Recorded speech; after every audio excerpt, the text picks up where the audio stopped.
few weeks ago, we thought we had the best weekend in college football with Alabama and Tennessee. I think we just got beat out, and I think everything just got a lot better.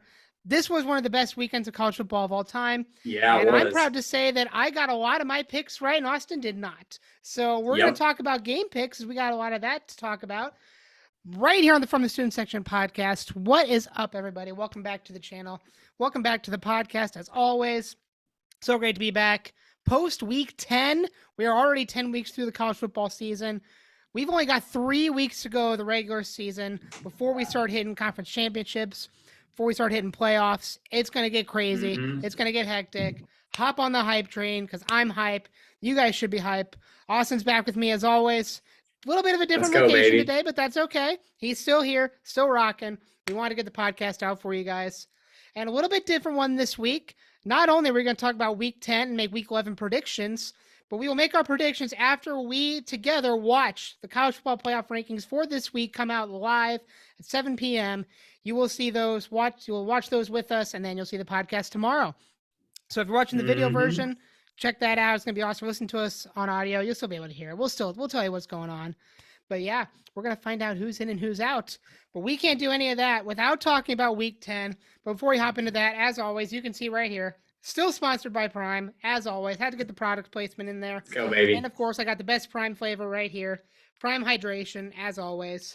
And of course, we have a new sponsor. We do have a new sponsor that I didn't tell Austin about because I didn't want to. Sprite Cranberry, of course, sponsoring the channel, sponsoring the podcast. It is the limited edition. Is back out, and you know we got to do it. They had to hook us up. Hey, it's good. It's good stuff. It's good stuff. Exactly, it is great stuff. It's little mini cans, but you know it's all good. It's all good. So it tastes but good. It's not as good stuff as chocolate stuff. It's true, but you know, crack them open for the boys. Hey, I gotta say, for the people that are watching and listening, if you ever find yourself on St. Simon's Island, Georgia, go to Barber Jeans. You'll get some amazing food, and on top of that, you'll get something that's called chocolate stuff. Probably the best dessert, hands down. All time. Makes my mouth water just thinking about it. All time. Me and Kale both love it. It's our home away from home, and 100%. That place is just amazing. So check it out. Absolutely, home away from home, second home, whatever you want to call it. Go there, check it out. It's awesome. I love every bit of it. But we have to talk about week 10, and I'm not going to waste any more of your guys' time. Oh boy, we got a lot to talk about. What I want to do is, since we don't have a lot of time until rankings start coming out, we're going to kind of skim over a lot of games and talk a lot about the big ones, because we got a lot of stuff to talk about. Washington beats Oregon State. Awesome win for Washington. You know, this is one of those games where we both picked this one wrong. We both picked Oregon State. But this is one of those games where either team could win, and both teams looked like they were going to win until the end. Michael Penix Jr. still had an awesome game. Awesome for him. Both of these teams are bowl eligible, so they're both going to get to a bowl game. It all depends about what caliber they get to. So you got to think Washington's going to be ranked here in a few minutes when we see the rankings at 7-2. Still one of the top, still in that upper echelon of the Pac-12. So that's awesome to see for them. But yeah, Washington on pace for a 10-2 season, so awesome for them. And Oregon State, I think they still have Oregon, so I'm thinking maybe 8-4 for them, which is still a really awesome season. So great game here, very entertaining game Friday night. Yeah, it was. But you're all here for this. You're all here for the marquee matchup this week. That was Georgia and Tennessee. As it loads, I'm going to talk about this one. So thankfully, I was at work, and thankfully I was able to kind of be in the back doing things. So I was able to listen to this game as it was on. So I was able to react to this one. Holy false starts by Tennessee. That Georgia crowd was absolutely insane. The loudest crowd. I want to say they said it was the loudest crowd like of any college game ever. Yeah, I think they said it was like 110 decibels. I think it was. I think it was more than that. But yeah, I think it might have been 120. It was well over 100 decibels. Yeah, because I heard one of the sideline reporters said she worked at the Penn State whiteout, and it was like 109 or something, and she said it's more than that today, and so it's unbelievable. Georgia, and this is not an understatement either. We now know who the undisputable number one team in the nation is, and it's the Georgia Bulldogs. And I don't want this 14-point difference to fool anybody. This was not close. This was never close. This was pity points by Tennessee at the end. This was 27-6 heading into the fourth quarter. But yeah, Georgia, incredible performance. That defense is electrifying. They held everything. They stopped Tennessee. This was the highest scoring offense in the nation, and they were completely stifled on the end zone once. And I was talking to my parents about this earlier. Like, Tennessee really did not make a lot of mistakes. They just got stopped. Like, that was all it was. They just couldn't do anything. Jalen Hyatt held for 6 receptions, 63 yards. Jalen Wright had Tennessee's only touchdown. Hendon Hooker with an interception, but Stetson Bennett and that Georgia offense were just everywhere. Like, they were doing everything. Bennett had a rushing touchdown, 2 passing touchdowns. Oh, this was such a fun game. And my Bulldogs won, solidified themselves as number 1.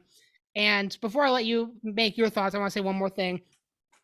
For anybody that thinks Tennessee's still in contention for the college football playoff, they really aren't, because they can't go to the SEC championship now because Georgia has the tiebreaker win over them. They're in the same division. Like, Georgia's basically locked into the SEC championship, and regardless of who goes, like, let's say, for example, Georgia plays LSU and LSU wins, I would put a 2-loss LSU SEC champion over a 1-loss Tennessee didn't even play. That's just me personally, because I know the committee won't think that, but if you're looking at resume, wins and losses don't necessarily matter, but they don't. Like, if you're the SEC champion, you're in consideration for the playoff regardless. But that's a whole different debate we'll have. Georgia, just an incredible, dominant, very, very dominant win for them over Tennessee. Yeah, I know a lot of in the beginning, I think when you and I had talked about this some, we thought that if Georgia were to lose this game, they were going to be out of the top 4. Yep. But if Tennessee won, then Tennessee lost, which they did, that they would probably be ranked at a 4. But then after we talked about it more and looked ahead at stuff, we're like, oh shoot, they're in the same division, and there's no way they're going to be able to make the college football playoff. So my rough prediction is they're going to be probably a 5. I think they're going to be just out, maybe a 6. I think at the absolute lowest, I'm going to say 7. I'm going to say in that 5 to 7 range is where I'm predicting them to go. Yeah. But it was a good game to watch overall. It's just Georgia was just on top the entire time. I mean, like you said, 27-6 going into the fourth quarter. Like, Tennessee, they didn't really play an awful game. They just got stopped. Georgia, one, that stadium is electric. Number 2, Georgia is just an unbelievable team both on defense and on offense. So, there's not much Tennessee could have done. They played well, they played hard, but at the end of the day, what are you going to do? Georgia is just an unstoppable force. So, and like, Georgia, according to this, I'm guessing Georgia didn't even have 4th down, which is crazy to think about in this game. Like, 0 for 0 4th down efficiency. Like, that tells me, I don't know this stat very well, but that tells me Georgia didn't even reach a 4th down territory in this game. Like, they were always pushing, always scoring, always driving the ball. Georgia dominated passing, dominated rushing.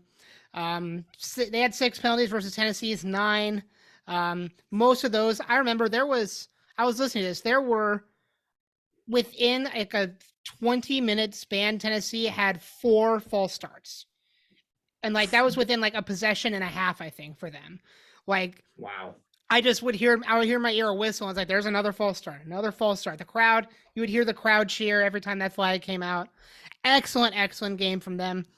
And in perspective, both teams only had 2 turnovers. Like, this was really not Tennessee did not make any mistakes here. They just, like, every team, they made the same amount of mistakes any other team would make. They were just completely stifled by Georgia. Time of possession there, only a 2-minute difference in time of possession. And Tennessee had more first downs, but Georgia solidifies themselves number 1, and they will be in that number 1 spot here in 20 minutes. Yep. Moving on from that one, because that was just awesome, absolutely incredible. I love that game so much. Clemson may have just proven that they were frauds after all. Now, the one thing I will say about this Clemson-Notre Dame game, Clemson did get absolutely shellacked. Like, there isn't anything else you can say about this. Clemson got destroyed in this game. But if Clemson does win out, and they're a 12-1 ACC champion, I think they will still make the playoff. Yeah, I agree. Like, I'm sorry, but an 11-1 Tennessee will not get in over a 12-1 Clemson. An 11-1 Michigan will not get in over a 12-1 Clemson. That's just not how this works. Like, if you were to look at, like, the eye test and, like, which teams have looked better, like, record aside, I would probably put Tennessee and Michigan in over Clemson, but being realistic about what the committee looks at, and a conference championship means a lot. And like, if you have 12 wins and that one loss, like, it could be one bad loss. Oregon's got one bad loss, but they're still in playoff contention. Like, this could be Clemson's one bad loss that will keep them in the playoffs. So I think Clemson stays in the 5 or 6 range. Maybe they get jumped by LSU. We'll see what the committee says tonight. But yeah, there's a lot to unpack here. Clemson, not a great game. Notre Dame stomped you. Props to Notre Dame, though. Notre Dame's been looking really, really hot recently. They've been finding their groove. They've been looking really good. So yeah, big win for the Irish. Yeah, they got done on the ground. I mean, they had two rushers that were over 100 yards. I mean, the quarterback, Drew Pine only had 85 yards on 9 of 17 with a touchdown. So like, they really weren't even passing. It was more of just their rushing attack was so ridiculous. Yes. And absolutely. I want to say before we go on to the next game is the thing with Clemson is I agree with you. I think that if Clemson, runs the table, wins out, I think they'll be in.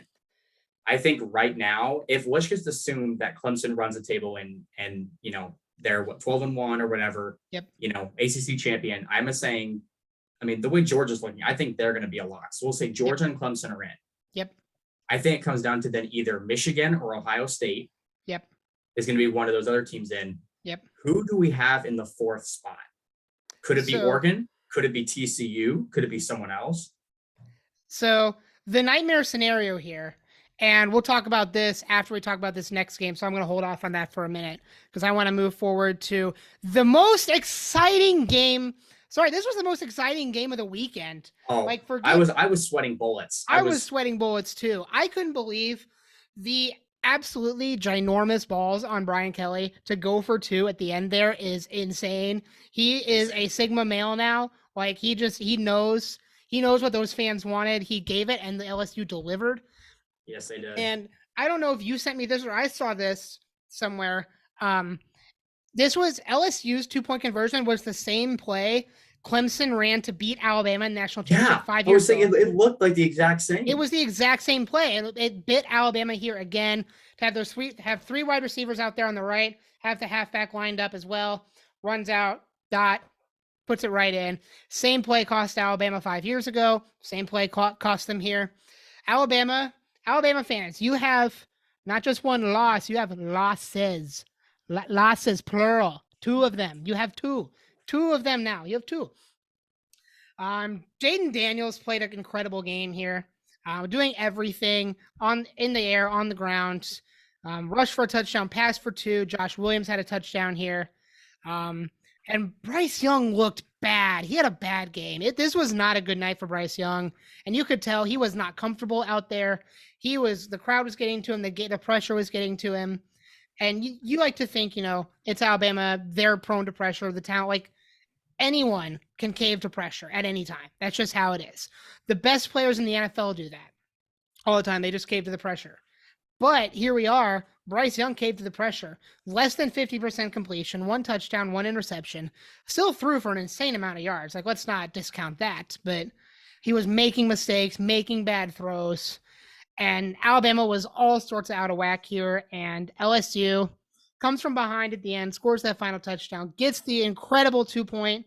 This was a make or break play right there. And there was a 50-50 shot, and it worked out. So awesome game here. It was so fun. It was so much fun. Yeah. Amazing game. I was watching the roommates. We all were going absolutely ballistic. I know that a couple of my roommates were kind of upset at LSU for going for it. They were worried that it wasn't going to work out, and they thought that they should have just taken the extra point and then had gone to overtime. And it's hard because like I see, why Brian Kelly did what he did, and like, obviously it worked out, but like, in that moment, it's like, wow, do I tie it and, hope for the best, get it in overtime and hopefully we can win, or do you go for it? You go for it. I think that they were already kind of filling up against the wall with Alabama's drive, the previous possession.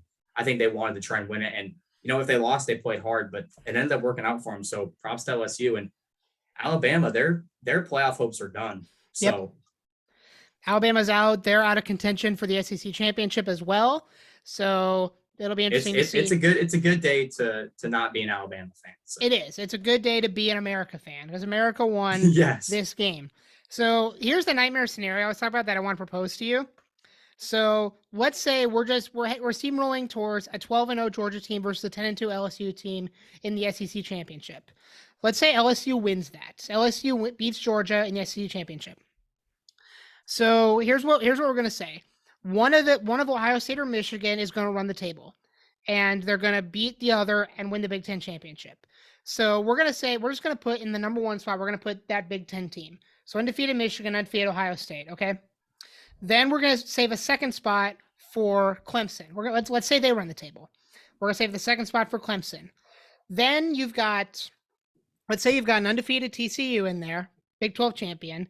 You've got 12-1 Oregon, Pac-12 champion. You've got 12-1 Georgia, and you've got 11-2 SEC champion LSU. Who of those 4 teams get the last 2 spots? And here's what I think it would be. Like, not what I think it should, what it would be, and you're not going to like it. It would be number 1, the Big Ten, number 2, Clemson, number 3, LSU, and number 4, Georgia. Really? Yes. That's because here's what you got to remember. Well, I think what I was going to put. I was going to say, I think LSU would have to get into being SEC champions. So it leaves the 3rd spot for either Georgia, Oregon, or TCU. I don't think that Oregon would get in because they lost to Georgia. Yeah. So I don't think they would, even though they went on an absolute tear the rest of the season, I don't think they'd give it to them. Okay. TCU is one that I could potentially see getting in, but I think Georgia has a better team. Yeah. I think because of the way they played their season, I think they would I think you're right. I think that might put them in over TCU just for that sole reason, because they have a better team and their resume looks more impressive. Yeah. Which I don't think, like, a lot of people are writing off LSU because of their 2 losses. I don't know. Like, if they go to the SEC championship and beat Georgia, you got a whole new argument here. Yeah, you have an entirely new argument here.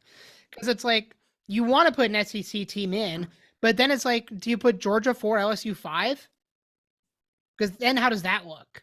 Yeah. Because it's like, who was the better team? Yeah, it was Georgia, but LSU has that win over them. Yeah, they do. Or do you make a playoff for the first time ever without an SEC team in it? Like, do you have Ohio State, Clemson, TCU, and Oregon? Like, Oregon's biggest issue, Oregon needs Georgia to win out to get into the playoff. That's just how it is. Yeah. If it's a 1-loss Georgia and a 1-loss Oregon for that final spot, you already know who's getting it. It'd be Georgia because they have that head-to-head win. Yep. So if Georgia wins out and gets that number 1 spot, then Oregon's already gotten a lot of help. Tennessee's out of contention. Clemson could knock themselves out of contention. LSU's got 2 losses. Alabama's out. TCU's not getting respect, which we'll see in 10 minutes. We got 10 minutes to see, and these rankings are going to be the biggest statement of the season right now, because with Alabama and Tennessee falling, who takes those? Because there are going to be 2 spots in the top 4 up for grabs tonight. I think Michigan will take one of them, and it'll be Ohio State and Michigan. And who takes that 4th spot is the big question. That will be answered shortly. But yeah, props to LSU. Incredible win for you guys. I want to move forward a little bit into some of these games. Oregon keeps rolling. Bo Nix continuing to push for Heisman. I think he should get it, especially after the way Bryce Young played. Like, Bryce Young might have just taken himself out of that number 1 spot. Yeah, and before we move on, a quick say about Heisman. So last time we talked about Heisman, we looked it up, and it was Hendon Hooker, Bryce Young, Blake Corum, and like one other guy. If we were to just keep those 4, I don't think Hendon Hooker's going to get it. I don't think Bryce Young's going to get it. So I think it's either going to be Blake Corum or someone else, or CJ Stroud. That was the other one. Right now, it's either CJ Stroud or Blake Corum. So I don't know if you can see this on your screen. These are updated betting odds. So Stroud has the number 1 spot is number 1 at plus 145. Hendon Hooker 2nd plus 300. Blake Corum 3rd plus 600. Caleb Williams 4th plus 800. Tied with Stetson Bennett at plus 800. And then Drake May, North Carolina quarterback, at plus 1,200. Bryce Young he's out. Like, Bryce Young has completely fallen to plus 8,000 now. You got Bo Nix, Jaden Daniels, and Dorian Thompson-Robinson above him. So it looks like CJ Stroud's in the driver's seat. A win over Michigan would help a lot with that. Yeah, But I guess we'll see what happens as the year goes on. Again, big win for Oregon. Illinois. wow. Owen called this one. He did. Yeah, he did. Owen called this one, and I don't think this bodes well for Purdue next week. To have a Illinois team that just lost and probably watched any semblance of a chance it had the playoff go up in smoke. They're not going to be too happy about that, and we have to play at Illinois, so I don't know. We'll see. Purdue did not look good this week. We looked terrible this week. Getting crushed by Iowa at home. Love that for us. I don't want to talk more about that one. Michigan State's one of the most mid teams ever that somehow knows how to get wins. This could be a 6-6 team. They wouldn't deserve it, but anyway. Kansas gets a big win here. Oklahoma State's gone. They have completely fallen off a cliff. They were playing on their backup quarterback this week. Kansas gets a big win here. Another noteworthy game, and this I think might pose another interesting thing for the rankings coming out. Does Ohio State fall to like 3 or 4 after this performance? Now, what I will say is the win was insane for this game. Like, neither team could play well this game. Neither team played well this game, let's be honest. And the Ohio State that played in this game is not going to show up against Michigan. Like, this isn't going to be the same Ohio State team. Like, they're going to get their best game. So if you're a Buckeye fan, I wouldn't be too concerned about this. Yeah, it was concerning being tied with Northwestern at halftime. And Ohio State has notoriously struggled with Northwestern. But even still, like, Ohio State found a way to get the job done in bad conditions and keeps themselves undefeated. They got eyes on Michigan in a couple weeks. Yep. Yeah. I mean, it doesn't look good for Ohio State in terms of the score, but at the same time, with how windy and rainy and everything it was, I mean, you can't just say, oh, Ohio State didn't look. I mean, there was a lot of factors. So exactly, big win there. Another game I want to talk about is this Michigan game, because, and I'm gonna say this, like, don't get me wrong, this is a great win, but this is one of those where don't let the score fool you. Michigan was down at halftime. Like, Michigan trailed to Rutgers at halftime. And Rutgers is a solid team, don't get me wrong. But Michigan looked all sorts of out of whack in the first half. Like, they couldn't get anything going. They were completely stifled. Like, they were very quiet. They got two touchdowns, and it was fine. They completely dominated the second half, and they looked awesome. Like, they figured it out, got things rolling, which was awesome for them. Michigan is a very, very good team. But if you're trying to look towards that Ohio State game, they cannot afford a slow start like that. Because Ohio State is because if you're looking at an Ohio State versus Rutgers, like, if Michigan had played like this against Ohio State, it would be like 35-14 at that rate. Because Ohio State is just so many miles better than Rutgers. Now, obviously, I don't think that's going to happen. Both teams are going to play their best game. And I think Michigan has a very, very good shot to win that game against Ohio State with the way Ohio State's been looking. But I also can still look at Michigan and I have most of my questions answered. They've figured a lot of it out. JJ McCarthy's playing well. He's not playing great. He's playing okay. Blake Corum is a god among men. He looks incredible. I respect him a lot. But Michigan's been prone to so many very, very slow starts in their games, and that has made things a lot closer than you might think. And if Michigan comes out against Ohio State and is playing their best ball right off the bat, it's going to be who has the ball last in that game. But if they come out slow, I'm real concerned about that one. And Ohio State is going to be hungry, especially after losing last year to Michigan at Michigan. So at Ohio State, this year is a whole different ballgame. But that's not to discount this win. Michigan looked awesome in the second half, looked like a complete team. Their defense looked awesome. Their offense looked awesome. But yeah, it's still a weird track record. I'm not on board that Michigan train just yet. I've seen too much from them and too little competition from them to really have that good faith in them. That's just my personal stance. But I can also look at it and be like, they're 9-0. They've proven it. They've gotten the job done. They deserve to be in that top 4 right now. Yeah, for me, I see where you're coming from, but I have to disagree. I watched just about all of this game. And if you look in terms of score, yes, they were down by 3 at halftime. So that doesn't look super duper good for them. I'll give you that. Yeah. But they had the ball first. I mean, they came out rolling. I mean, it was like 5 plays or 6 plays. Yeah. I think it was, or something like that, and they ended up scoring. Like they were moving down the field. JJ McCarthy, I remember I was listening to the pregame talks, pregame show, and they were saying JJ McCarthy, they said the ground game's already good for Michigan. The one thing they need to do is have him throw it deep down the field. One of the first, like I think within the first 2 or 3 plays, he sent one down the field. Like, and it connected. It was like the first or second play. He connected for like a 20, 30-yard pass. So like I think Michigan, like I mean, it wasn't a super impressive game for JJ McCarthy in terms of like yards. I mean, he had 2 passing touchdowns, but didn't have it, super often.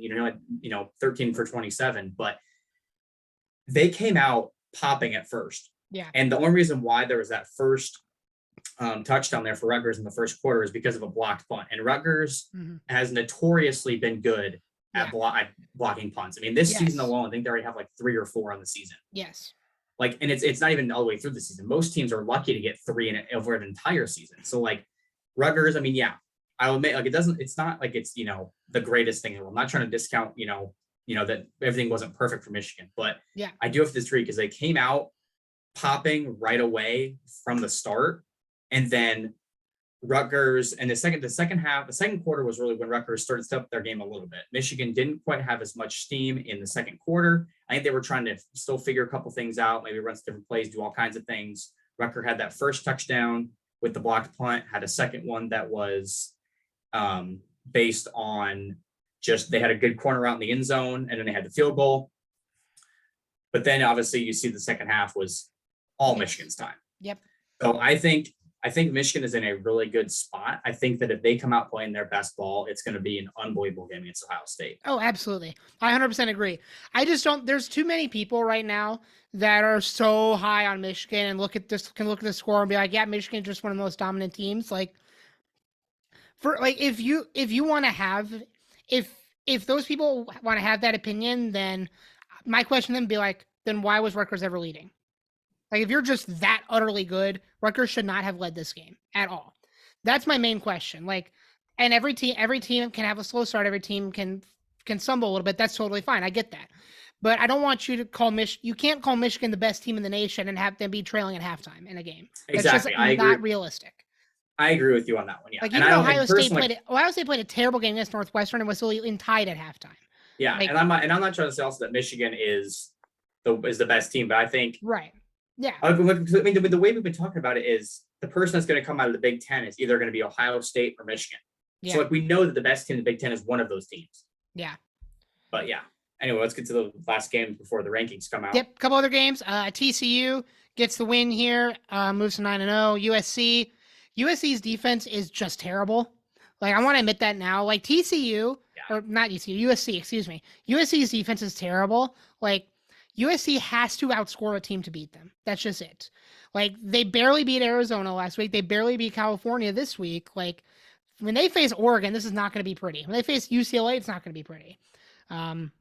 USC, good win. UCLA with a good win. Texas, I picked this one right. There's another one I picked right.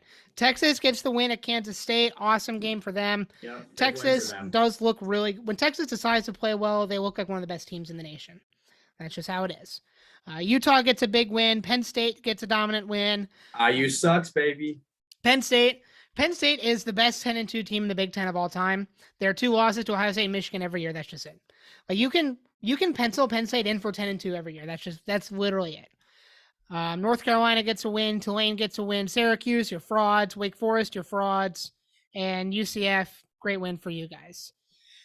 College football playoff rankings are about to go live. I'm going to pull those up for us now. Just turned to the top of the hour. Austin, can you see this on your screen? Yes, I can. Perfect.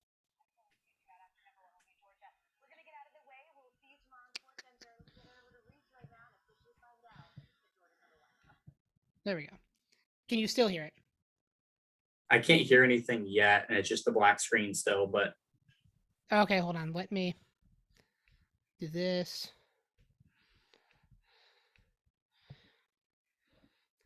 Is it still a black screen for you? Yeah, so I can see college football playoff top 25. I can see all the buttons on the bottom, and I can see everything. It's just like this, like where it's supposed to be showing the channel is black. Okay, let me try something. We're gonna do this. See if it'll play for you this way.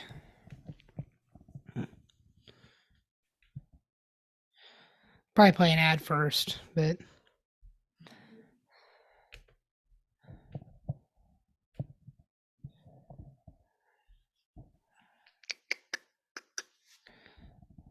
What do you mean it hasn't started? Yes, it has. Well, if I was like, this event has not yet started. What are you talking about? It has started. It might be one of those things where it's like it says it's at 7, but it actually is like 7:02 or something. Probably. Xfinity.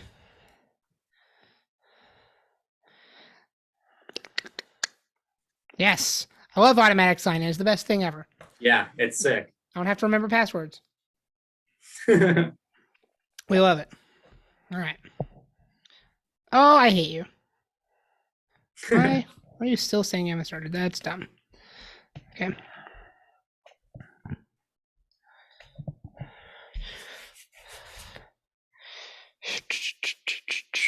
Well, this would be a good time to go ahead and shout out our sponsor once again. Thank you.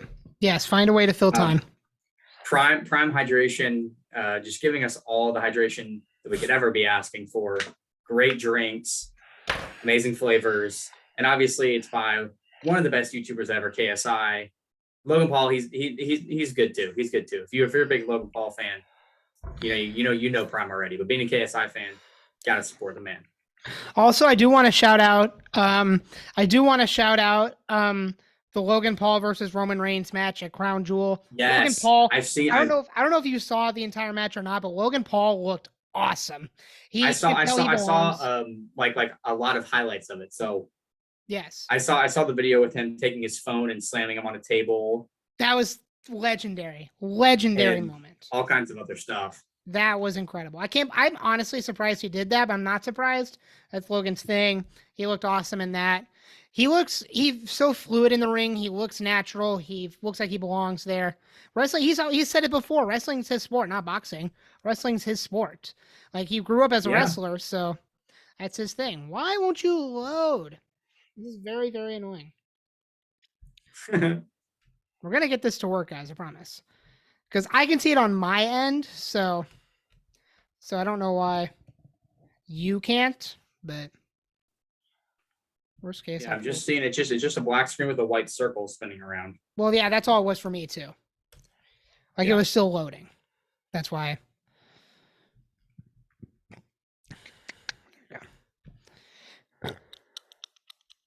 It could be one of those things where, like, once it starts after a little bit, it'll load up for you.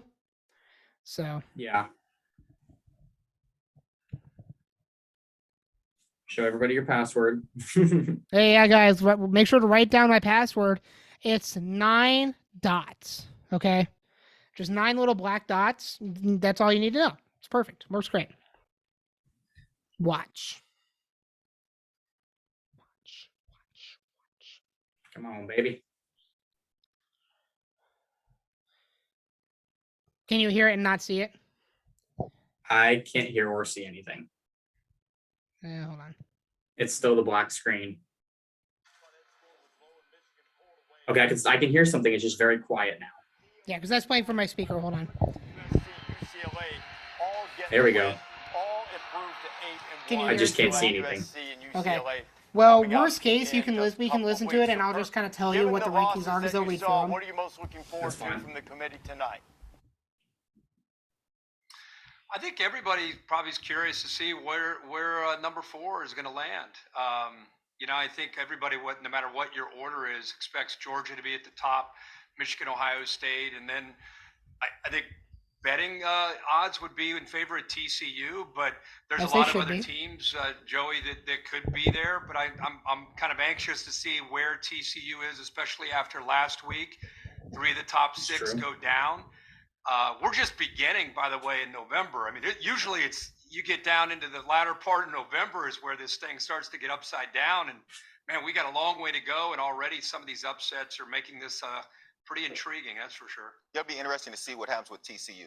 They were 7 last week, and I thought maybe they should have been at least 1 spot higher, but they weren't. So what kind of respect do they get now that 1, 4, and 6 have lost? Does TCU now jump? The big thing is, I bet you it'll be like Tennessee and Clemson in that 5-6 spot. If there's a team that would fall out of that 5-6 zone, that loss, it would probably be Clemson. It would fall to like 7 in favor of probably like a TCU 4, Tennessee 5, Oregon 6, or maybe Oregon 5, Tennessee 6, something like that. I could see Yeah. that being a big thing, but obviously we'll see what the all-powerful committee decides should be the rankings. So I'm actually most intrigued by where the Fighting Irish, even though they have no bearing on the playoff whatsoever, you look at how they could impact UCLA, how they could impact Oregon, and then of course USC, who they play in the final game of the regular season. So let's have a look now. If there's College football playoff rankings. Before Kirk, want to hit him one more time? What do you got, Kirk? I just said if there's any way we could cut to a 2-shot, Joey's not being nice to the new guy. Joey's towering over Greg, and his cut to a 2-shot. And look at those two next. Yeah, come on, Joey. Joey, sit up That's straight. not my fault. Sit up straight. You know what? Here's the thing.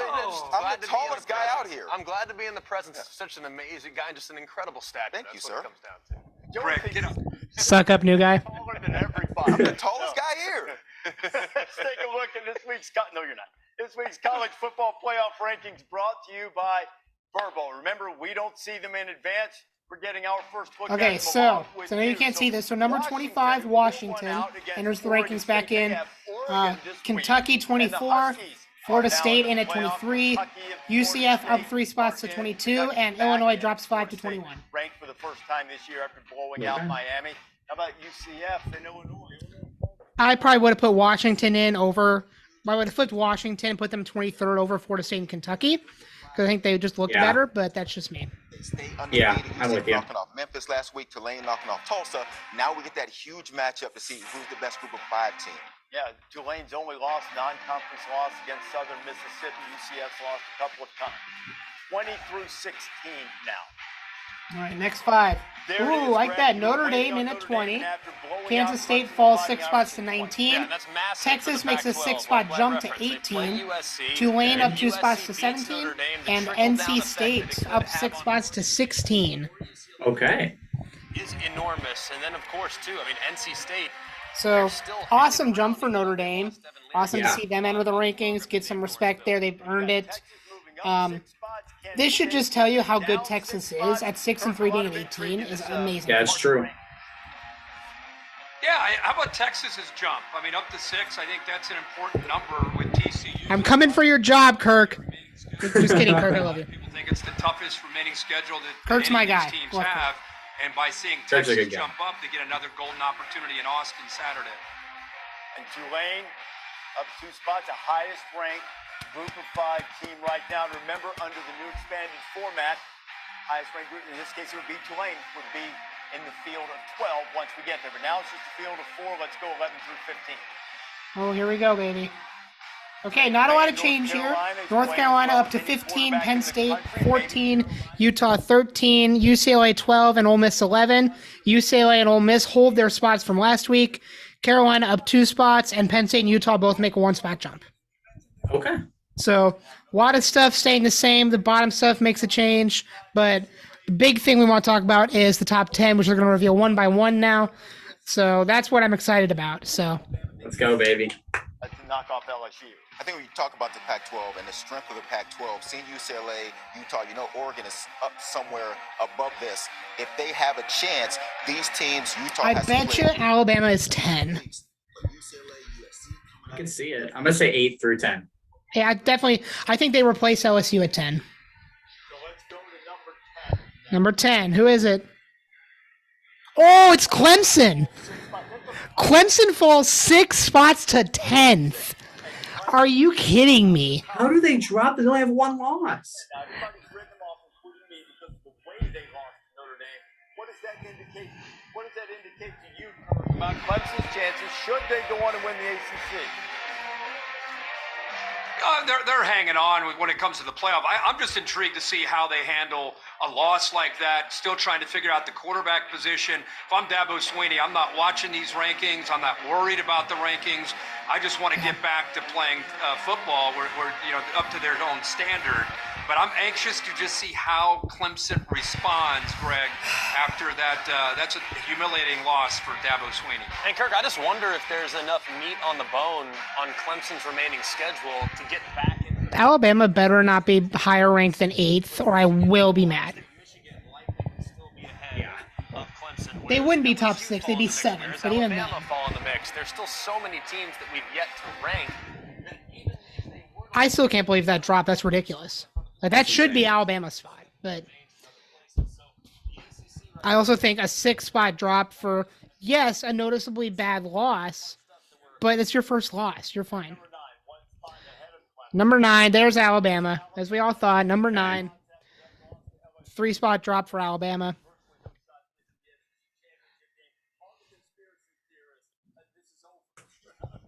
And it feels very strange. Here we are in the second week of the rankings, and Alabama is a team that we won't be discussing as a part of a team that can get into that top 4. Yeah, exactly. Screw Alabama. Nobody cares. It look like the Alabama we've seen in past years with some close games and now with 2 losses. At number 8, 1 spot ahead of the USC. So USC makes a 1-spot jump to 8. Okay. So number 7, we're looking at, I think, Tennessee, Oregon, or TCU. Or LSU. Those are the 4 teams we're looking at for 7. I'm going to put between LSU and Tennessee, are my guess. I think so. Or Oregon. They'll probably put Oregon there. Well, I think they put Oregon and TCU up more because they both have a chance to get in. Tennessee doesn't. They put Clemson at 10. Even though they're sitting here at 8. That's true. Of how Oregon lost to Georgia, I still think So they're stopping at 8. They're going to debate this for a minute. So first reactions, though, like, I don't understand a 6-spot drop for Clemson. Like, yes, it was a bad loss, but this is a team that is still very much in contention for the playoff, and a jump from 10th to a top 4 spot is like almost unheard of in the playoff era. So, like, I don't know. I don't understand that, but yeah, I don't like Clemson is in contention. They have 1 loss. They've been absolutely dominating every other game. Like, yeah, Notre Dame is not an amazing team, so it is a bad loss, especially getting killed by them. But you cannot put them in at 10. And if you're gonna rank Notre Dame, it looks like a better loss anyway. Yeah, because they weren't ranked then, but Clemson has ranked wins over Wake Forest, NC State, Florida State. They've got a bunch of ranked wins that a lot of other big caliber teams don't. So I don't know. I don't get it. That's why I don't make the big bucks, I guess. I just sit here as a student analyst. Joseph, I think we'd be agree better with at this you. rate. You can look at 100%. Oregon and say, look at how big of a loss they had to Georgia. This is probably just more proof that we need a 12-team playoff and not a 4-team playoff. Yeah, it is. First game that they play of the year, travel across the country and play in Atlanta, basically a home game for Georgia. The message to Rob Mullins is schedule Portland State. Why do you want to schedule Georgia and lose a game like that? If you schedule Portland State, they're undefeated, and everybody's talking about how great Oregon is because, Joey, what you're saying is throw the metrics out. They're playing right now like one of those teams you don't want to get on the field with. They have found something over the course of these last 4 or 5 weeks, and they are executing very, very well, and I can't wait. I do disagree with the take of, if you don't want a loss, don't schedule a good team. No, how about play better? You could have still lost that game, but if this was a 49-10 loss or whatever it was, that could have been closer. You never know. You just got to play a little better. But yeah, I see both. I see both sides of it. The beat down, but not on the scoreboard the same. That's hard. That's hard to get past, to put them in if all the other things in the resume are relatively equal. And while I agree they're playing better, they're also playing teams in the Pac-12. So what does that mean? 1-7 Colorado doesn't impress you? They do not. No, 1-7 Colorado doesn't impress anybody. Because we like to build the drama here. Let's go to the top of the rankings right now because I don't think there's a lot of drama. Okay, so they're going to start at the top. So 1 through 4 and then do 5, 6, and 7. So number 1, Georgia. Georgia makes the top. Number 1 team in the nation. Thrashing Tennessee on Saturday afternoon behind the Dogs. I assume you would think number 2 is Ohio State, but you never know. Either that or Michigan. Yep, there they are. Ohio State number 2. This is where it gets interesting. Awful weather in Evanston. Michigan number 3. Remained undefeated. Michigan messed around for a little while. Back in the playoff at number 3. Rutgers late. They move up a couple of spots. Ohio State, Michigan's going to be 2 versus 3 at this point. Michigan 1, 2, 3. I think most Tennessee fall from 1 to 4 or farther, or is it TCU getting into the top 4? Let's see who's number 4. It is TCU. TCU at 4, baby. Good. Respect. Yes. So we've got Tennessee, LSU, and Oregon. Where do they all fall in here? I think they'll probably keep Tennessee at 5, Tennessee 5, Oregon, LSU 6, Oregon 7. That's my pick. It's hard because TCU is such a good team, but they're not in contention. Number 5. Number 5, Tennessee. Not going to go to the SEC championship game, almost certain. So they're sitting there, one-loss SEC team, assuming that they don't get upset, and just hoping for a little help around them and how that Ohio State-Michigan game might play out, and whether Michigan's non-conference schedule would come into play on selection. Honestly, I think Tennessee is just locked in permanently at 5, and like teams behind them could jump them. Yeah, I could see that. Not be in control of your own destiny, but ultimately. So I said that's LSU 6, Oregon 7. Am I going to get it right or am I going to be that bad? spot? And with road games only on the road at South Carolina, who's been very gettable of late, sandwiched by home games. They might make against LSU Mizzou and above them. Vandy. I'd will. be I shocked think they if will. Tennessee's not sitting there at 11-1. It's with a win over very Alabama. strong argument to be an at-large consideration there on selection day, assuming there's a little chaos in some of the other leagues. Kirk? Yeah, I would just say I want to see how Tennessee responds. For 8 weeks, they were the story in college football. Everybody was buzzing about Tennessee, Hendon Hooker, Josh Heupel in that offense. They lose a game. How do they respond? Because whether we want to admit it or not, style points will matter for Tennessee in their remaining schedule. And if they skip Atlanta, they want to win and get back to being who they were the previous 5 weeks and not mess around with anybody left on their schedule because they don't have a lot of wiggle room. They're going to have to get up there just by being, hey guys, they're one of the top 4, and they got to look that these next 4 weeks. We're The eye waiting test. on LSU and Oregon. Who's number 6? It is Oregon. Okay. Oregon. Oregon 6, Okay. LSU 7. Team in the country has a Okay. 6-point loss on I don't its hate that. resume to I don't Georgia, hate but that. has looked I like Oregon at 6. I think Since Oregon puts themselves in a really good spot. They got the help they needed. LSU there at 7. Yeah, highest ranked 2-loss teams, LSU. Yeah. So yeah, awesome to see. I don't have any issue with those rankings. Actually, I really don't. I think TCU finally gets the respect they deserve, which is awesome. Do you mean like what ranks? You talking about just in general, or you talking about like a specific set? Because here's the thing. I in general don't have a big quarry with really with any of the picks. The only thing that I'm really not happy about is Clemson's position at 10. I think that is an absolute disgrace. I think Clemson should be like, honestly, I would put Clemson even at like 8 over 10th. I think 8 would be fine if I'm talking because like I would still pick any of those top 7 teams to beat Clemson there at 8.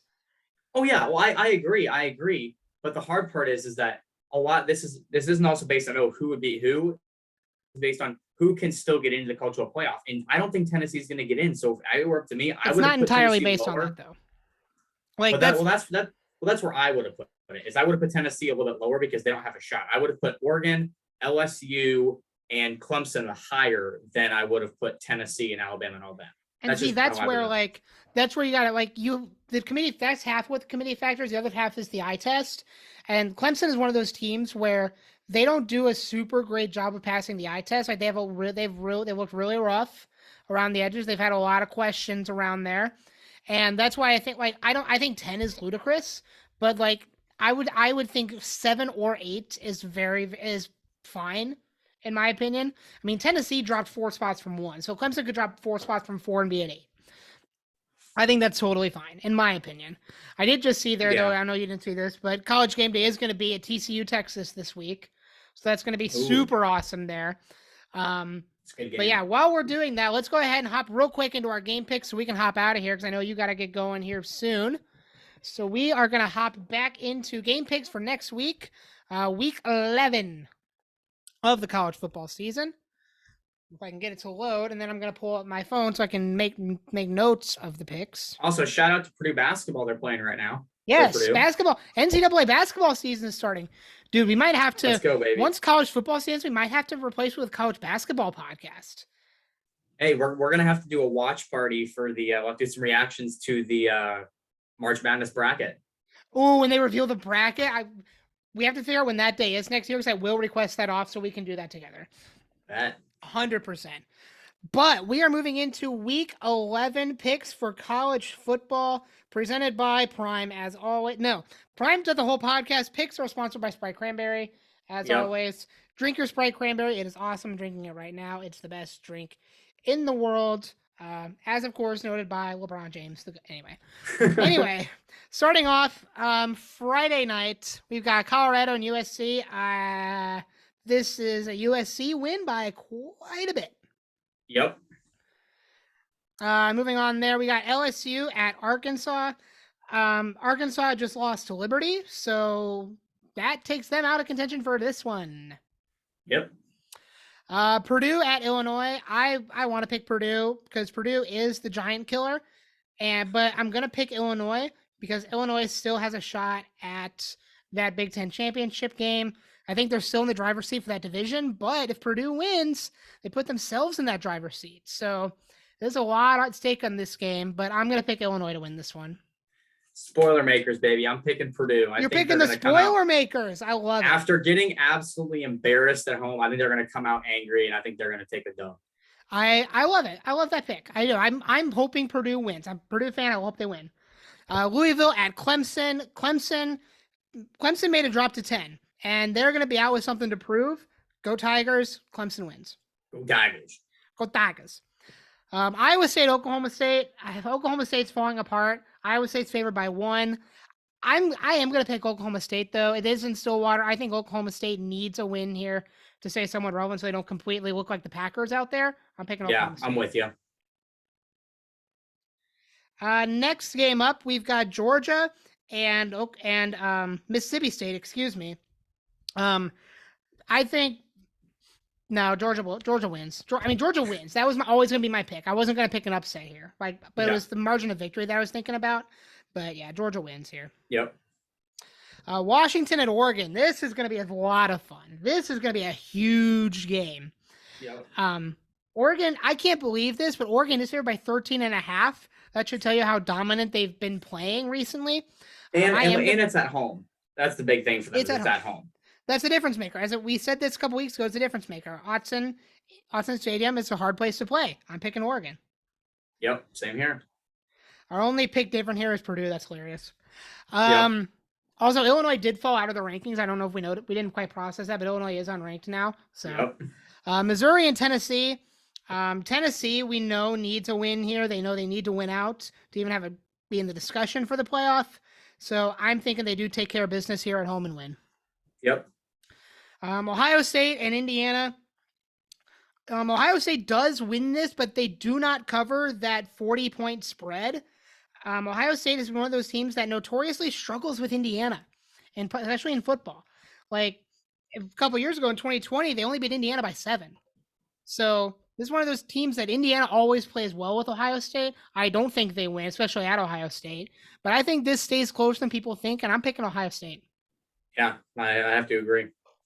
Nebraska and Michigan. I'm picking Nebraska to win this game. I think the Cornhuskers. No, of course not. Of course, I'm not doing that. Ohio State will struggle more with Indiana than I think Michigan will with Nebraska. Yep, I'm 100% with you. We got a huge SEC on CBS matchup. Alabama at Ole Miss. Whew. I don't want to pick this one because I'll go. Okay, go ahead. Look, I know Alabama's favored by 12, and they're on the road. I honestly got to pick Ole Miss. They're a good team. They're ranked well, and they always play well against Alabama. And I know that Alabama's going to be pretty upset after that loss they just had. But I think that's going to fuel Ole Miss more and say, hey, look, this team is beatable.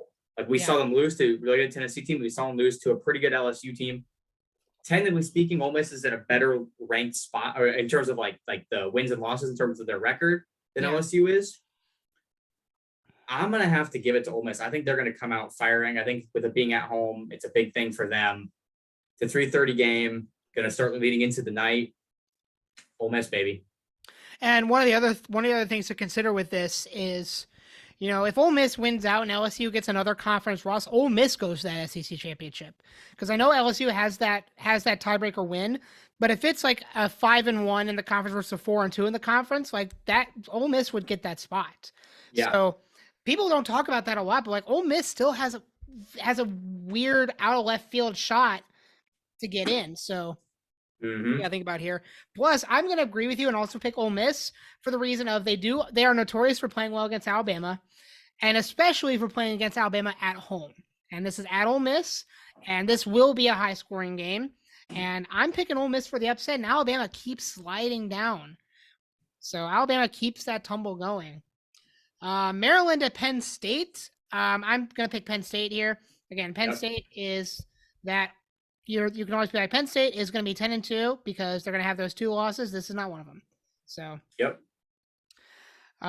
Who else do I want to pick here? Oh yeah, UCF and Tulane. This is the battle of who is going to be the highest ranked Group of 5 team after this game. This is Tulane's best competition they've played this year. I am going to pick UCF to win this one over Tulane. It'll be a close game, but I'm picking UCF. Yeah, I got. Actually, you know what? I'll differ with you. I think Tulane. I'm going to go with Tulane on this one. I think either team could win. I think it's going to be a really close matchup. It's going to be a good game. I'm going to pick Tulane though. I think they've been, they haven't had a lot of competition, but I think that this is going to be a good game for them. They're going to really be able to show out. They're going to practice it, all their stuff in practice well, and be able to come out strong. So. I like it. I'm going to skip over BC and NC State. I really don't care about that game. I'm going to skip over it. Kansas State at Baylor. That's going to be an awesome game as well. I'm picking Kansas State to get the upset in Waco. I think Kansas State is going to get a rebound win after their loss to Texas. Baylor's looked very iffy this year. They look good and they don't look good. I'm picking Kansas State to get a road win here. Yeah, I agree with you. Who's next? I'll skip over that one. We'll come back to that for our last pick. North Carolina and Wake Forest. North Carolina needs a win to get to that ACC championship. They're in the driver's seat. I think they do walk into Wake and get a win here and continue moving forward. Ooh, I think he froze. That's not good. So yeah, I'm gonna keep talking while you're frozen. But yeah, North Carolina 8-1. Drake May obviously still in contention for Heisman. Looking to get that big win there. I'm picking North Carolina. Yeah, sorry, you were frozen on my screen, so I'm a little bit behind you. Oh, you're freezing really bad now.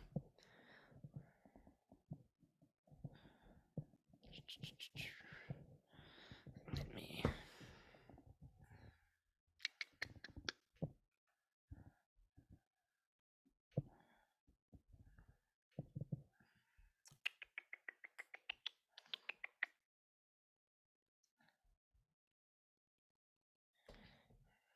Looks like I am still frozen, guys. I don't know why.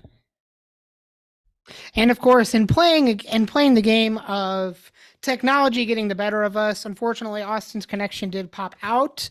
So he is not able to join back up. We've tried a couple of things, it's not working. So I'm going to wrap this up myself. A couple games left here to talk about. As I said before, I'm picking North Carolina to beat Wake Forest. I think that's going to be a huge win for them. They still are riding the train to the SEC championship or the ACC championship. Wow, I can't speak today. I'm sorry. They're going to get the win there. Florida State at Syracuse. Florida State did just enter the college football playoff top 25, as you saw a minute ago. Syracuse dropped out. I'm picking Florida State to win this one. Syracuse is just collapsing, so they're just going to continue to lose. Cal and Oregon State. Again, Oregon State did also fall out of the rankings. They're going to get a big rebound win here against Cal. Stanford and Utah. I'm picking Utah to win this one. Utah still, it's just a better team. They just are. And then UCLA gets a big win heading into their matchup with USC next weekend. And of course, the big game of the weekend, as we just found out on the rankings, on the playoff rankings reveal, this is going to be College Game Day. Number 4 TCU against number 18 Texas. You can see the rankings there just updated. I'm picking TCU to win this one. Obviously, I think as good as Texas is, and as well as they play at home, TCU just got into the top 4. They're going to be wanting that playoff spot, and I think they get a win here. It's going to be close. I am picking TCU to win. Austin did text me his pick. He is also picking TCU to win this one, which is going to be super awesome. This game is going to be electrifying. This is 2 very high-powered offenses. Max Duggan leading the way for TCU, and Quinn Ewers leading the way for Texas. It'll be the battle. You got Bijan Robinson at running back as the highlight reel for Texas, and you've got Quentin Johnston for TCU, receiving machine this year. TCU's last 5, they got 5 straight wins. Texas is 4-1 in their last 5 games. They've been playing really well. They got the win over Oklahoma, the win over Iowa State, win over West Virginia, the win over Kansas State. And TCU's been on a roll. They got 3 ranked wins in there, as you can see. Kansas, Oklahoma State in double overtime, Kansas State, West Virginia, and Texas Tech. This is going to be an awesome game. I cannot wait to see this one. 7:30 Eastern time on ABC is going to be that one. A lot of big matchups this week. It's not going to be as good as last week. I don't think there's going to be as much chaos as last week, which we can hope that much. The big chaos, as you can see, yes, the rankings have updated. So we are going to go back through some of these really, really fast. LSU in that 7th spot now. Illinois still in the rankings. I got that wrong. I apologize. At 21st. Clemson falls all the way to 10. That's going to be a big talking point going forward. How do they respond to that? Do they keep rolling ahead and get to the ACC championship and win to put themselves at 12-1, still in a very good position for the playoff? Georgia at number 1, Oregon at 6, Washington at 25. Another ranked win for Oregon would be huge for them, and I think they will get it. Ohio State at number 2, again, notorious for struggling with IU, but they will get the win. Tennessee gets a big win. Notre Dame gets a win. Kentucky, I think, gets a win. Michigan beats Nebraska. Number 9, Alabama. Number 11, Ole Miss. This is going to be our other game of the week right here. As you know, Austin and I both picked Ole Miss to win this one in a barn burner and an upset to continue Alabama's slide, and Ole Miss still trying to fight for a spot in the playoff, possibly. You never know. Again, UCF and Tulane is for that number 1 group of 5 team. Not going to make the playoff, but who can say they were the best group of 5 team?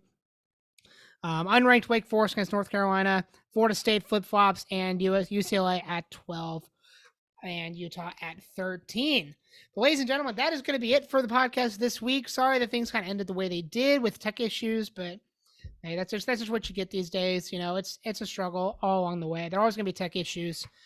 We've had to fight through a lot of that to even make the podcast possible up to this point, because my internet's always been terrible, so I've been having to fight with that. But we're all good. We are here. 10 weeks are down. We're into week 11. Second iteration of the playoff rankings are out. What are your thoughts on those? Comment that down below. Follow me on Twitter if you want to check that out. It's CH Gaming, same as my YouTube handle. I got a little over 300 followers there. I'm hoping to grow that base a little bit. And it's more my wrestling Twitter. You'll see a lot of my wrestling stuff on there, but you'll see stuff about football as well. There's all kinds of stuff on there. So follow that. Let's start some Discord about the college football playoff rankings. What are your thoughts on that?